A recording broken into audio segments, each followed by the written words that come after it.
and Karen, full of faith and power, worked great signs and wonders among the people. And the disciples, full of faith and power, worked great signs and wonders among the people. I could put your name in that passage of Scripture because this is what Father desires. And if there ever were a time to work great signs, wonders, and miracles among the people, it is right now. With the rise and fall of the American currency, with the sexual perversion of men and women leaving their first estate, with every institution attempting to wipe the very presence of God's name, actions, and principles from the very face of the earth, with the extreme weather patterns, this is the time to be working great signs, wonders, and miracles. It's a time to be full of faith and full of power. I don't know about you, but when I look around me, I see people with sick family members. I see troubled teens. I see people with serious issues. And I'm sure you do too. That's why it's important. This scripture is so important. This is Acts 6 and 8. And this is what I want to talk to you about today.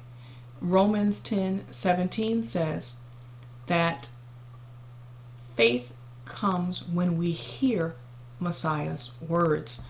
And we hear his words by staying in the posture of listening more than talking.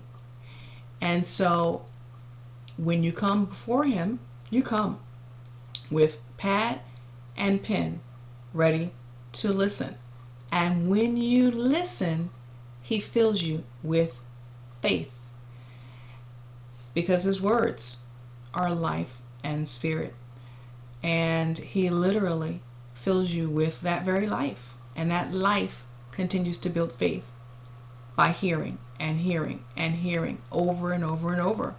So how do you stay full of his power? Very similarly, it could be intertwined within the same process. As he's speaking, that life is filling you with power. His spirit is power. He is our strength. So you can look at it from that perspective as well. But he does not need to speak in order to fill you with his power. When he is speaking and he's filling you with his power, that's kind of seamlessly interwoven. But he doesn't need to talk to fill you with his power. It's just like someone that you're intimate with and that you love very dearly. You can be in their presence and they don't have to say a word. You don't have to say a word because their very presence fills you. That's what I'm talking about when it comes to Father. His presence can fill you without saying one word. That's how you stay full of his power. You know, when I was a secretary back in the early 1980s, the boss would call me into the office to take dictation, and I would come in armed with pen, paper, and shorthand. And he or she would open or begin the session by saying, "Open dictation." And they would end the session by saying, "Close dictation." I had no clue that back then Father was using that to get me used to taking his dictation. This analogy helps you to see what your posture needs to be as it relates to just coming and allowing him to tell you what's on his mind, what's on his heart concerning the world, concerning your neighbors, concerning your coworkers, your friends, your bosses. Okay, just sit and allow him to dictate to you what it is that he wants to dictate to you. And I have a resource that really explores the topic of sitting, receiving that power that we talked about without him saying one word, and also sitting and allowing him to speak and how it fills you and fills you and fills you. That's called sitting at the Father's side. You can pick it up by going to www.godscoach.com, click on River of Life, type in sitting at the Father's side in the search bar, and you'll find it, and you can pick it up right there. Now, there are 3 benefits that take place when you practice what I'm describing here. The first is that your soul begins to become smaller and your spirit begins to be enlarged. So what this means is that you'll be operating more from spirit than flesh. Of course, yes, but it also means that you'll be able to handle more because your spirit man's capacity has been enlarged. The second benefit of practicing this is that you'll no longer be in a place of a visitation here or a visitation there. No, you will actually become a habitation for the Most High God. And any place that is a habitation that he can abide, that he can dwell in, that he can rest, that he stays in all the time, that place is a heavenly environment. And that's the third benefit. You actually become a heavenly environment. So what does a heavenly environment look like? It can be likened to the kingdom of heaven, in which there is no sickness, no poverty, no debt. There's nothing unholy there.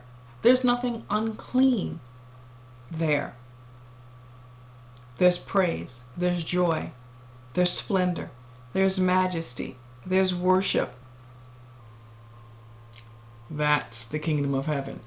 But don't stop there, which is where a lot of people do. They want to soak, and sit. We'll talk more about that in the next video. But what he is doing is making you a habitation so that you can then in turn influence that sick neighbor, that troubled teen, that boss, all the people around you, and then impact the nations. America, Brazil, Africa, and China, so that you can actually become Acts 6 and 8 and be full of faith and power to work great signs and wonders among the people. I pray that this video will become a tool in which you become a habitation for Father, so that you can impact every person in your sphere of influence with a habitation, a very encounter with the kingdom of heaven. I leave you with this. When times get tough, remember that it is a privilege and an honor to seek the Father, not a duty or an obligation. Apostle Karen Pina here, God's Coach, signing out and wishing you richest spiritual blessings on your day.